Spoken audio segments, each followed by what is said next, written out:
అన్ని పేపర్లలో కూడా అదే ప్రధానమైనటువంటి వార్తగానే రావడం జరిగింది. నాది ఆస్తి గొడవ కాదు, ఆత్మ గౌరవ పోరాటం.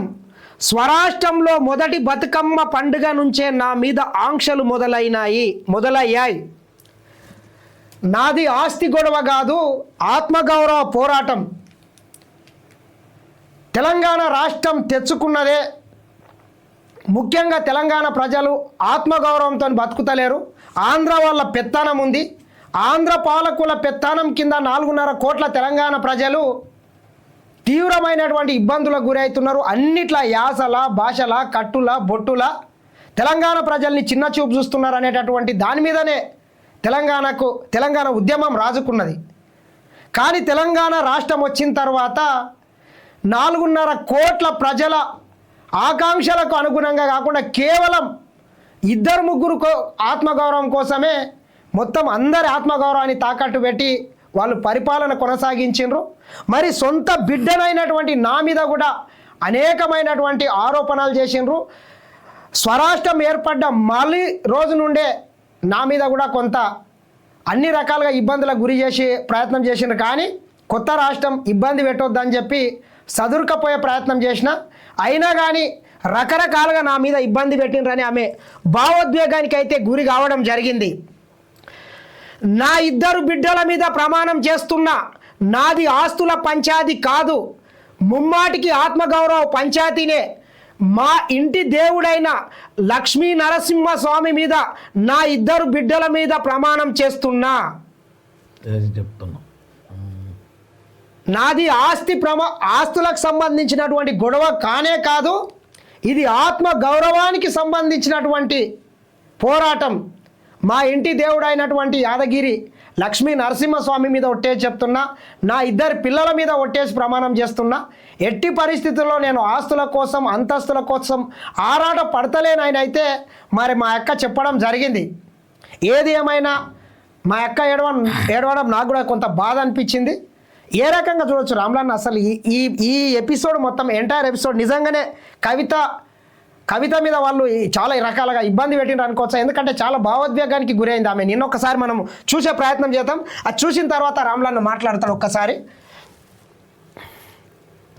అధ్యక్ష, 2004లో నేను వాస్తవానికి అప్పటికే అమెరికాలో ఉద్యోగాలు చేస్తూ ఉన్నాం అధ్యక్ష. 2004 ఆగస్టులో నేను నా పర్సనల్ రీజన్స్ కోసము భారతదేశానికి వచ్చాను అధ్యక్ష. కానీ ఆ తర్వాత 2006లో ఎప్పుడైతే కేసీఆర్ గారు యూనియన్ మినిస్టర్ పదవికి రిజిగ్నేషన్ చేశారో అనేక మంది యువకులు తమ ఉద్యోగాలను వదులుకొని ఉద్యమంలోకి వచ్చారు అధ్యక్ష. వారితో పాటే నేను కూడా ఉద్యమంలోకి వచ్చాను అధ్యక్ష. వేలాది మందిని వారు ఇన్స్పైర్ చేసినట్టే నన్ను కూడా ఇన్స్పైర్ చేశారు అధ్యక్ష. అయితే మీ అందరికీ తెలుసు అధ్యక్ష, ఉద్యమంలో మనందరం కూడా కష్టపడ్డాం, పార్టీలకు అతీతంగా కష్టపడ్డాం. అనేక సందర్భాలు జరిగినాయి. చాలా సక్సెస్ఫుల్గా మన అంశాలని మనం ప్రజలకు చెప్పగలిగినాం, భావజాల వ్యాప్తి చేయగలిగాం. అయితే అధ్యక్ష 2013-14లో తెలంగాణ ఉద్యమాన్ని మలుపు తిప్పేటటువంటి కీలక ఘట్టాలు జరిగినాయి అధ్యక్ష. 2013లో ఆనాడు కాంగ్రెస్ పార్టీలో ఉన్నటువంటి కొంతమంది నాయకులు మరి కేసీఆర్ గారిని మీరు ఢిల్లీకి రండి, సోనియా గాంధీ గారు నిర్ణయం తీసుకున్నారు తెలంగాణ ఇస్తారని చెప్పి పిలిపిస్తే మేము కుటుంబ సమేతంగా 2013లో ఢిల్లీకి వెళ్ళడం జరిగింది అధ్యక్ష. కానీ వెళ్ళిన తర్వాత 2 నెలలు కూడా దాదాపుగా కనీసం కాంగ్రెస్ పార్టీలో పెద్ద నాయకులు కానీ చిన్న నాయకులు కానీ ఎవరు పలకరించిన పాపన పోలేదు అధ్యక్ష.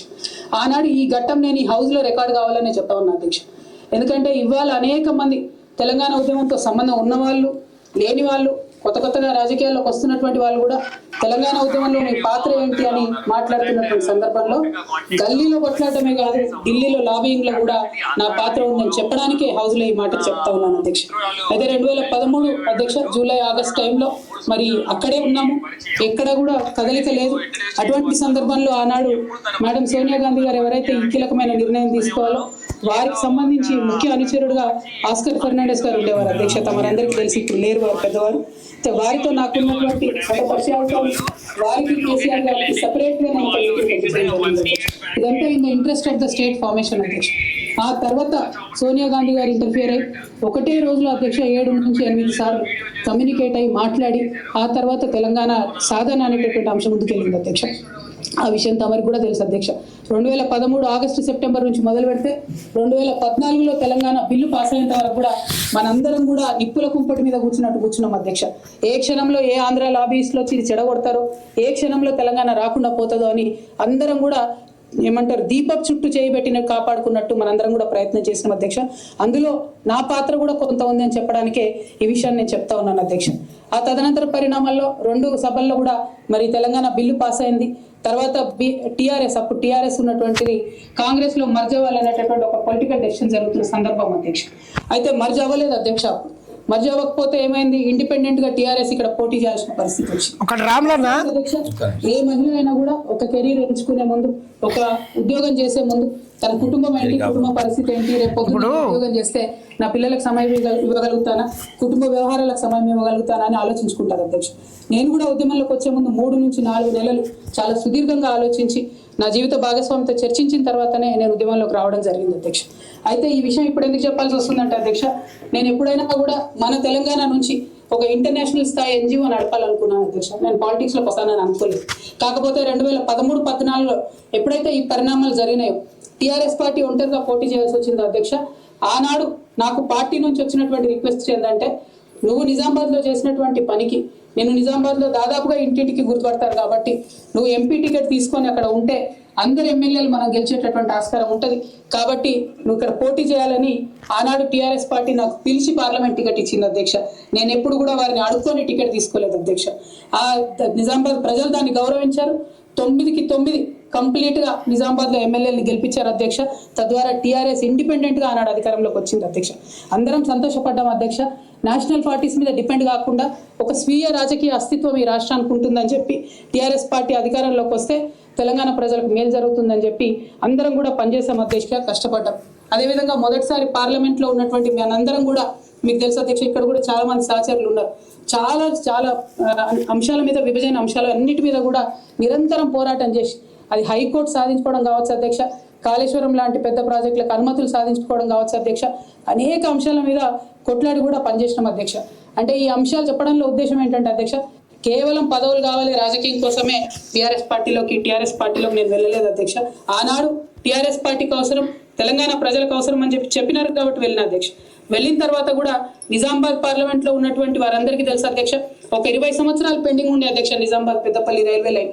కానీ మొదటి 2-3 సంవత్సరాలలోనే వెంటబడి నేను అది పూర్తి చేసుకోగలిగిన అధ్యక్ష. అంటే ఇట్లా ఒక్కొక్కటి ఏ రోల్ ఇస్తే ఆ రోల్లో పనిచేసుకుంటూ వెళ్ళినాం అధ్యక్ష. ఏ రోల్ ఇస్తే ఆ రోల్లో డెడికేటెడ్ గా తెలంగాణ ప్రజలకు పనికొచ్చేటట్టుగా చేసినాం అధ్యక్ష. 2014లో తెలంగాణ జూన్ 2న వస్తే సెప్టెంబర్లో బతుకమ్మ పండుగ వచ్చింది అధ్యక్ష. నేను అంతకుముందు తెలంగాణ జాగృతి నుంచి దాదాపుగా 8-9 సంవత్సరాల నుంచి కంటిన్యూస్ గా బతుకమ్మ పేరుతోని ప్రతి సంవత్సరం కార్యక్రమాలు చేసేదాన్ని అధ్యక్ష. 2014లో వచ్చినటువంటి బతుకమ్మ, తెలంగాణ రాష్ట్రం ఏర్పడ్డ తర్వాత వచ్చినటువంటి మొదటి బతుకమ్మ నుండే నా మీద రిస్ట్రిక్షన్స్ ప్రారంభమైనాయి అధ్యక్ష. పొలిటికల్ పార్టీలో ఒక వ్యక్తిని స్వేచ్ఛను ఎట్లా హరిస్తారని చెప్పడానికే ఎగ్జాంపుల్ చెప్తా ఉన్నాను అధ్యక్ష. ఇక్కడ పర్సనల్ ఇష్యూస్ మాట్లాడకుండా నేను రూల్ పొజిషన్ కోట్ చేసి మాట్లాడతాను అధ్యక్ష. Section 29A of representation of peoples act ఉంటుంది అధ్యక్ష. It is a statutory obligation for political parties to follow democratic norms. అంటే ఒక వ్యక్తి ఒక పార్టీలో చేరాడంటే ఆ వ్యక్తి యొక్క భావజాలాన్ని కానీ, ఆ వ్యక్తి యొక్క భావ ప్రకటన స్వేచ్ఛను కానీ ఆ పొలిటికల్ పార్టీస్ హరించడానికి లేదు అధ్యక్ష. నేను గత 8 సంవత్సరాలుగా ఇండిపెండెంట్ గా ఒక వ్యక్తిగా సంస్థ నడుపుతూ చేస్తున్నటువంటి ప్రయత్నాలని అడ్డుకట్ట వేయడానికి మొదటి రోజు నుంచే ప్రయత్నం జరిగింది అధ్యక్ష.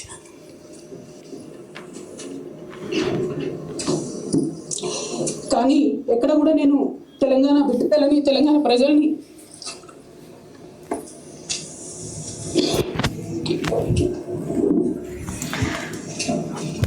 ఒక్కసారి కవిత భావోద్వేగానికి గురి కావడంతో నిన్న హౌస్ మొత్తం కూడా ఒకసారి సైలెంట్ అయిపోయింది కదా. చూడొచ్చు ఒకసారి. నిజంగా చెప్పాలంటే తెలంగాణ రాష్ట్రంలో ఈ అణిచివేత, ఇతరుల స్వేచ్ఛని ఏదైతే అణిచివేయాలి, ఉక్కుపాదంతో మోపాలి అనేటటువంటిది కల్వకుంట్ల చంద్రశేఖరరావు కుటుంబం, వాళ్ళ కుటుంబం నుంచే స్టార్ట్ చేసిండ్రని మాత్రం చెప్పొచ్చు నిన్న కవితమ్మ గారి మాటలు చూస్తున్నట్లయితే.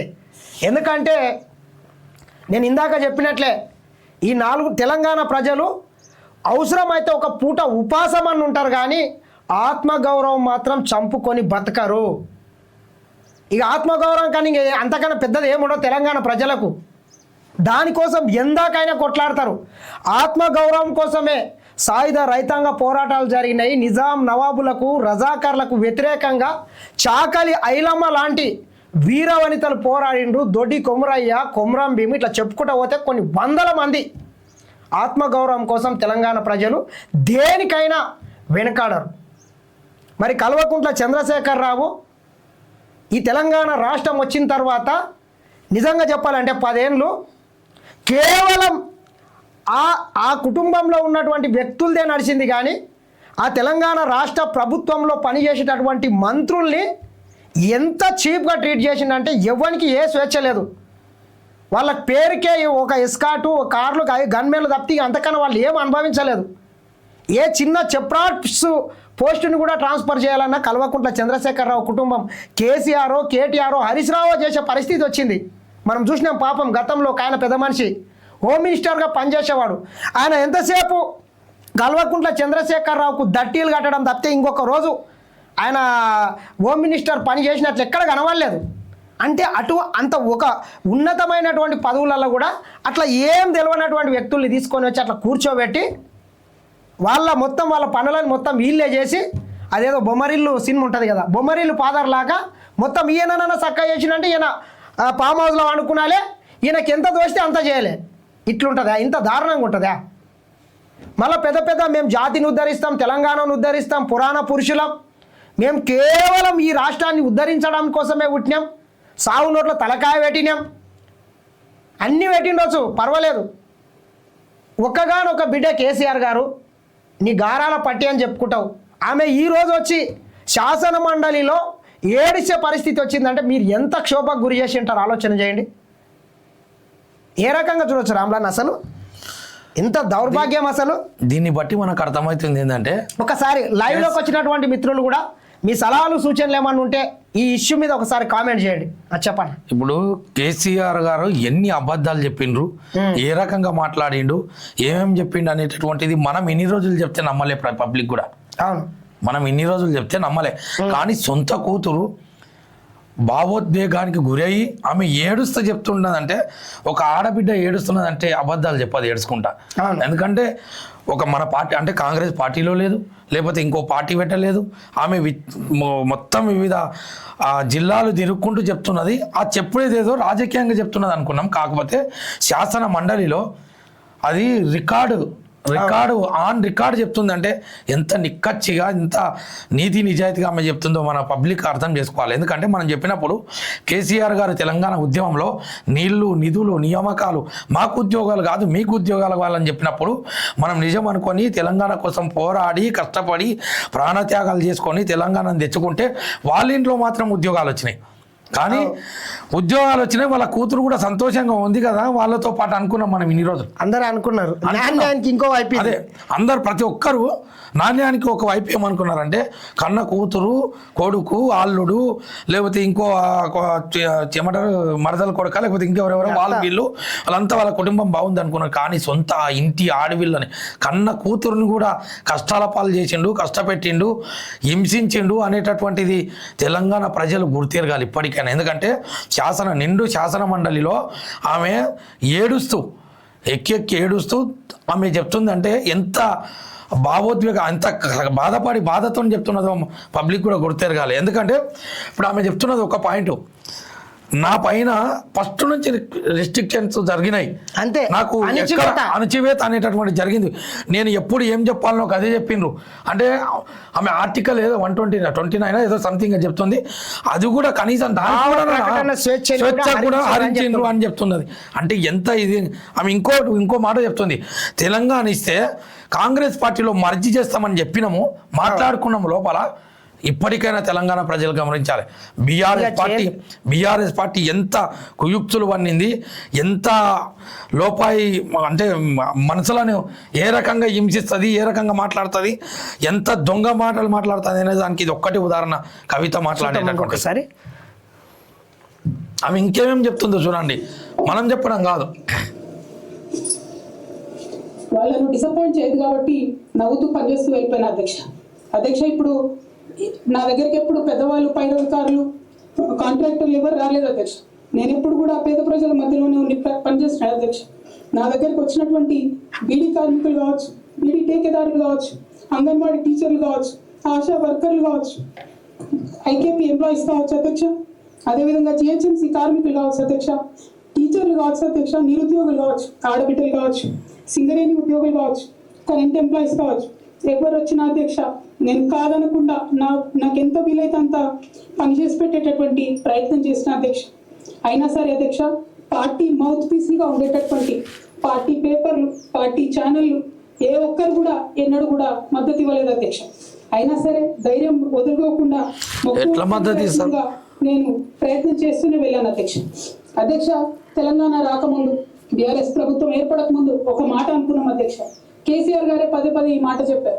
ఉమ్మడి రాష్ట్రంలో మనకు కాంట్రాక్ట్ వ్యవస్థ వచ్చింది, మరి కాంట్రాక్ట్ ఒకసారి అవుట్ సోర్సింగ్ ఎంప్లాయీస్ తోని. ఇప్పుడు కవిత గారు ఇంత ఆవేదన భరితంగా చెప్పిండ్రు కదా, నాకు ఎవ్వరు మద్దతు లేరు, అసలు నేను ఒంటరి చేసిండ్రు అని ఆమె చెప్పిండ్రు. గతంలో కవిత గారిని ఉద్దేశిస్తూ ఒకసారి కేటీఆర్ ఒక మాట అన్నాడు, ఎంత శుద్ధపూడ పూస మాటలు మీరు ఒకసారి వినండి. నా చెల్లెల కోసం నేను ఏమైనా చేస్తా అని చెప్పాడు. మళ్ళీ ఈరోజు ఏం చేస్తున్నాడు? ఆమె అంత ఆవేదన భరితంగా మాట్లాడుతుంటే మళ్ళీ ఈమె నిన్న కౌన్సిల్లో మాట్లాడిన తర్వాత కొంతమంది బీఆర్ఎస్ పార్టీకి సంబంధించినటువంటి కొంతమంది మహిళా నాయకురాలను తీసుకొచ్చి బీఆర్ఎస్ పార్టీ ఆఫీస్లో కూర్చున్నబెట్టి మళ్ళీ సొంత చెల్లెల్నే తిట్టించే కార్యక్రమం పెట్టుకున్నాడు. ఒకసారి మీరు వినండి కేటీఆర్ గతంలో ఏమన్నాడు. హరీష్ కవిత, కేటీఆర్ హరీష్ కవిత. Kavita is not in party. I think that's a technicality here, but still she is not a part of the party. ఒకటి. రెండోది అది ఇక్కడ అది గుర్తుపెట్టుకుని మళ్ళీ చెప్తారు కానీ కావాలని చెప్పి మీ చెల్లెని తొక్కేస్తున్నట్టు. మా చెల్లి నేను తొక్కేయడమా? తను అడిగితే తన కోసం ఏదైనా చేయడానికి సిద్ధం. మాట మీద ఎప్పుడైనా ఈ మాట మీరు రికార్డ్ చేసి పెట్టుకోండి. ఎప్పుడైనా తను అడిగితే ఏదైనా చేయడానికి సిద్ధం. వచ్చే ఎన్నికల్లో టికెట్ తను నించుంటానంటే నా సీట్ ఇవ్వడానికి కూడా సిద్ధం. 100%. మాట తప్పకూడదమ్మా. నేను ఇంకా పూర్తి స్థాయి రాజకీయ నాయకుడు కాలేదు కాబట్టి మాట తప్పను. 100% రికార్డు డెఫినెట్లీ ఆన్ రికార్డ్. రెండోది, నా చెల్లెల కోసం ఏమైనా చేస్తా అన్నావు కేటీఆర్. ఈరోజు నీ చెల్లెలు నీ మీదనే ఈరోజు నేరుగా ఆరోపణలు చేస్తున్నది. నన్ను ఇబ్బందులకు గురి చేసిండ్రు, అవసరమైతే నా టికెట్ కూడా నేను త్యాగం చేస్తున్నావు కదా. ఈరోజు రోడ్డు మీద వాడు ఏడుస్తున్నది. ఏం సమాధానం చెప్తావు చెప్పు? ఇది నీవే కదా ఆన్ రికార్డ్ చేసుకోండి అని కూడా చెప్పినావు. మరి ఎందుకు ఈరోజు అంత రకంగా ఆమెని మానసిక క్షోభకు గురి చేసినావు? పైపెచ్చు మానసికంగా ఆమె అంత బాధపడుతుంటే మళ్ళా మహిళా నాయకురాలను తీసుకొచ్చి ఒక్కటి మాత్రం గుర్తు ప్రజలకు, తెలంగాణ ప్రజలకు, ఆ తెలంగాణ భవన్లో ప్రెస్ మీట్ పెట్టాలన్నా లేకపోతే ఇంకెక్కడన్నా ప్రెస్ మీట్ పెట్టాలన్నా ఎవరి మీద మాట్లాడాలన్నా కాంగ్రెస్ పార్టీ లాగా ఎవరు పడితే వాళ్ళు మాట్లాడాలండి. ఖచ్చితంగా వాళ్ళ యొక్క అనుమతి తీసుకొనే మాట్లాడతారు. ఖచ్చితంగా అనుమతి తీసుకోవడమే కాకుండా వాళ్ళు మాట్లాడతారు. మరి దీన్ని బట్టి అర్థం చేసుకో, సొంత చెల్లెల పైన కూడా కుట్రలు పన్ని ఆమెను ఇంకా హింసించి అంత బాధాతప్త హృదయంతో మాట్లాడుతూ ఉంటే మళ్ళీ ఇంకా ఆమెను హింసించేటట్ల మళ్ళీ పైపెచ్చు ఏదో కూర్చున్నట్లు మళ్ళా చేయడం ఎంతవరకు సమంజసం? ప్రశ్నించినందుకే పార్టీ నుంచి బయటికి పంపారు. శాసన మండలిలో ఎమ్మెల్సీ కవిత కంటతడి. పార్టీలో ఎన్ని అవమానాలు ఎదురైనా నవ్వుకుంటూ పనిచేసిన, ఉద్యమంలో పనిచేసినోళ్లను ఆగం చేస్తారనుకోలే. బీఆర్ఎస్కు నైతికత లేదు, పార్టీకి దూరం అవుతున్నందుకు హ్యాపీగా ఉన్నా, పార్టీకి దూరం అవుతున్నందుకు నేను హ్యాపీగా ఉన్నా, స్వేచ్ఛ లేదు. ఖచ్చితంగా ఆ పార్టీలో మీరు అంత బానిసలుగా బతకాల్సిన అవసరం లేదు. మీరు కూడా బయటికి రాండి. ఎందుకు ఊడిగం చేయాలి? ఎందుకు మన ఆత్మగౌరవాన్ని తాకట్టు పెట్టాలి? ఎందుకు వాళ్ళ దగ్గర బానిసత్వం చేయాలి? ఈరోజు చూడండి, ప్రజాప్రభుత్వంలో రేవంత్ రెడ్డి గారు మంత్రులకు అందరికీ ఏ రకంగా స్వేచ్ఛ ఇచ్చాడు. ఎవరి శాఖని వాళ్ళు ఈరోజు వాళ్ళు నిర్వహిస్తున్నారు. ఒక్కరి దాంట్లో ఒకరు ఏలు పెడతలేరు. వ్యక్తిగతంగా ఒక్కొక్కరికి ఒక సిద్ధాంతం ఉండొచ్చు, ఒక వ్యక్తికి ఒకరు నచ్చకపోవచ్చు, కానీ ఒక వ్యవస్థని, ఒక సిస్టాన్ని, ఒక పార్టీని నడిపేటప్పుడు అందరూ ఏకదాటి మీదకి వచ్చి ఈరోజు ప్రజల ఆకాంక్షలకు అనుగుణంగా ఈరోజు ప్రభుత్వం పనిచేస్తున్నది. గతంలో ఇట్లా చేసిందా? ఇప్పుడు నడుస్తున్నటువంటి ప్రభుత్వంలో సర్పంచుల నుంచి మొదలు పెట్టుకొని మండల్ ప్రెసిడెంట్ కాడ నుంచి మొదలు పెట్టుకొని తాలూకా అంటే కాన్స్టిట్యున్సీ ప్రెసిడెంట్ కాడ మొదలు పెట్టుకొని ఎమ్మెల్యేలు మినిస్టర్లు ప్రతి ఒక్కరు ఎవరు ఏ పని చేయాలో వాళ్ళకి అదే పని అప్పచెప్పిండు. నేనే చేస్తా మొత్తం అంటే ఇక్కడ చెప్పిండు చూడు ఆమె. బీఆర్ఎస్ పాలనలో కాళేశ్వరం నుంచి కలెక్టరేట్ల దాకా అన్నిట అవినీతే. 1.89 లక్షల కోట్లు ఖర్చు చేస్తే కేవలం ఒక్క కంపెనీకే 1,00,000 కోట్ల పనులు. తెలంగాణ రాజకీయ అస్తిత్వం కోసం కొత్త పార్టీ పెడుతున్న తన రాజీనామా ఆమోదించాలని మండలి చైర్మన్కు విజ్ఞప్తి. చూడండి, సాగునీటిలలో 1,89,000 కోట్ల రూపాయలు ఖర్చు చేసి ప్రాజెక్టులు కడితే కేవలం అందులో ఒకే ఒక్క కంపెనీకి 1,00,000 కోట్లకు సంబంధించినటువంటి కాంట్రాక్టర్లు ఇచ్చిండ్రు. అది కాళేశ్వరం కావచ్చు, మిషన్ కాకతీయ కావచ్చు, మిషన్ భగీరథ కావచ్చు, కలెక్టరేట్లు కావచ్చు, ప్రతి దాంట్లో అవినీతి జరిగింది. ఆ 1,00,000 కోట్ల కాళేశ్వరంకి సంబంధించినటువంటి కాంట్రాక్టర్ ఎవడంటే మెగా కృష్ణారెడ్డి. 4 కోట్ల తెలంగాణ ప్రజలు ఎన్నో కళలు కానీ 1,200 మంది ఆత్మ బలిదానాలు చేసుకుంటే సొమ్ము ఒక్కడిది సోకొక్కడిది అన్నట్లు త్యాగాలు ఒక్కడివి, భోగాలు ఒక్కడివి. మెగా కృష్ణారెడ్డి లాంటి వాళ్ళు, మైహోం రామేశ్వరరావు లాంటి వాళ్ళు, ఈ రాహులంతా కలిసి ఈ రాష్ట్రాన్ని రాబందులయ్యి పీక్క తిని చిప్ప చేతికిచ్చి 8.5 లక్షల కోట్లు అప్పు చేసి మళ్ళీ ఈరోజు సిగ్గుశరం లేకుండా ఈ ప్రభుత్వం మీద బురద చల్లి 4 ఏదైనా పనికొచ్చే మాటలు చెప్తారేమో, అసెంబ్లీకి ఏమైనా వస్తారేమో అంటే తిన్నది అరగక ఆయన పోయి ఫామ్ హౌస్లో వండుకుంటాడు, ఇంకో ఆయన పోయి జన్వాడలో వండుకుంటాడు, ఇంకో ఆయన పోయి గన్ పార్క్ దగ్గర డ్రామాలు వేస్తుంటారు. మీ డ్రామాలు, మీ వెధవేషాలు మొత్తం చూస్తున్నారు ప్రజలు. కాబట్టే మీకు ఈ బుద్ధి చెప్పిండ్రు. జూబ్లీహిల్స్ చూసినాం, ఇంకోటి చూసినాం. ఆ కాంట్రాక్టర్లు ఎక్కడ కనిపించినటువంటి కాంట్రాక్టర్లు ఈ రోజు ప్రపంచ కుబేరులు అయిపోయారు. 40 ఎకరం ఏదో దాంట్లో ఉన్నారు. ఇప్పుడు బీఆర్ఎస్ హయాంలో అన్నిట అవినీతే. బీఆర్ఎస్ హయాంలో అమరవీరుల స్తూపం మొదలు కలెక్టరేట్ల వరకు అన్ని నిర్మాణాల్లో అవినీతి జరిగింది. సిద్దిపేట, సిరిసిల్లలో కట్టిన కలెక్టరేట్లు ఒక్క వర్షానికే మునిగిపోయినాయి. అవినీతి జరిగిందని చెప్పడానికి ఈ సాక్ష్యాలు చాలవా? నీళ్లు, నిధులు, నియామకాలు అన్న మాట ట్యాగ్ లైన్కు గండి కొట్టారంటూ కొట్టుకుంటూ పోయాం. ఇట్లా ఏ దాన్ని వదలలేదు. ఎక్కడ దొరికితే అక్కడ ఈ ప్రాజెక్టులని ఈ మొత్తం డిజైన్ చేసింది కూడా కేవలం వీళ్ళ కమిషన్ల కోసం, వీళ్ళ కకృతి పడి వీళ్ళ జేబులు ముంచుకోవడానికి. 50 తరాలు తింటే తరగని ఆస్తి ఎందుకా మీకు కేసీఆర్? ఒక్కొక్క తెలంగాణ బిడ్డ ఏమన్నాడు ఉద్యమ సమయంలో? గిట్లుంటాయావా ఈ కాంగ్రెస్ కట్టిన డబ్బా ఇండ్లు ఎందుకు? ఆత్మగౌరవంతో బతకాలి.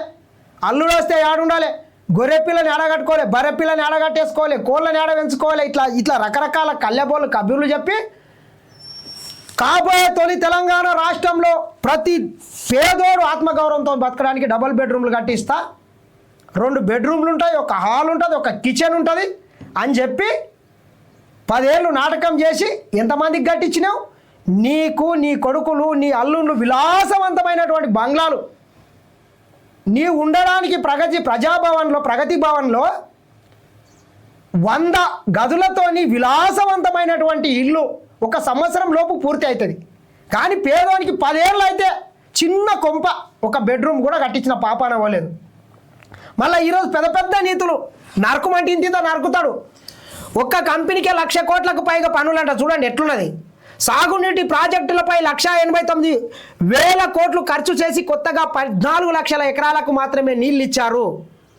1,89,000 కోట్లతో ఒక్క కంపెనీకే 1,00,000 కోట్లకు పైగా పనులు అప్పగించారు. 1989లో చిన్న కంపెనీ పెట్టుకున్న ఆయన ఫోర్బ్ జాబితాలో 45వ స్థానంలో నిలిచిండంట. 1989లో ఒక చిన్న కంపెనీ పెట్టుకున్నాడు.